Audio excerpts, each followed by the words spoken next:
Atlanta, there were no tears.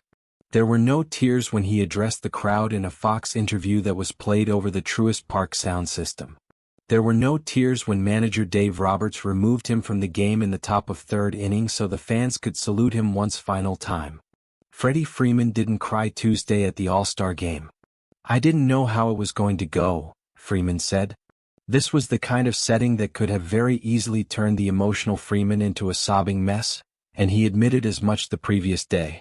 He was returning to the market in which he spent the first 12 years of a career to play in the kind of event that is often a source of reflection. The absence of tears represented how much can change in 4 years, especially 4 years as prosperous as the 4 years Freeman has played for the Dodgers. "Time," Freeman said, "heals everything." For both sides. The same fans who watched him transform from a 20-year-old prospect to a future Hall of Famer warmly cheered for him during pre-game introductions. Just not with the kind of back-of-the-throat screams they once did. The same fans who used to chant his name chanted his name again, just not as long as they used to, and definitely not as long as the fans at Dodger Stadium now chant his name. Freeman will never be just another visiting player here. He won an MVP award here. He won a World Series here. Braves fans appreciate what he did for them. They respect him. But they have moved on to some degree just as Freeman has. "You spend 12 years with Atlanta, you pour your heart into it," Freeman said. "Now I poured my heart into 4 years with the Dodgers and still got many more hopefully to go." Gaining such a perspective required time. Freeman acknowledged he was wounded by the decision the Braves made after they won the World Series in 2021. They didn't offer him the 6-year contract he wanted and traded for Matt Olson to replace him as their first baseman. Freeman signed a 6-year deal with the Dodgers.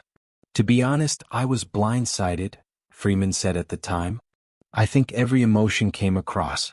I was hurt."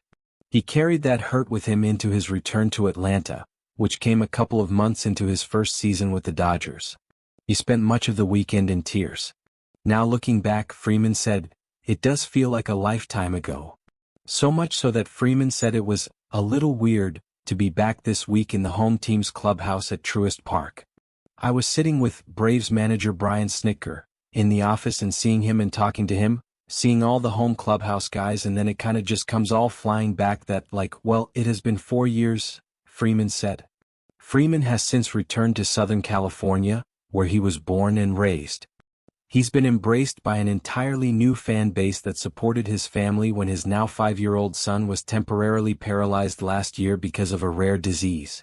His postseason heroics, particularly his walk-off grand slam in the Game 1 of the World Series last year, has made him one of the most beloved players on a stacked roster.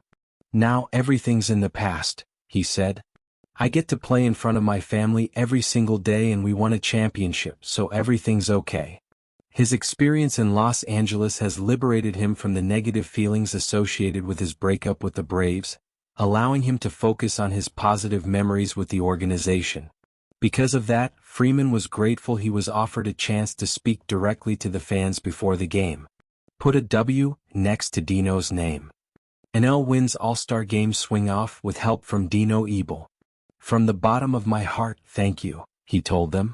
He was also thankful of how Roberts replaced him with Pete Alonso at first base while the American League was batting. The crowd gave Freeman a standing ovation. Freeman saluted the crowd in return. I really appreciate the moments, Freeman said. Freeman grounded out in his only at-bat, which was preceded by respectful applause and a brief chant of his name. Another NL first baseman elicited louder cheers when he stepped into the batter's box, however. That player was Olson, his successor in Atlanta. Freeman wasn't the only one who had moved on.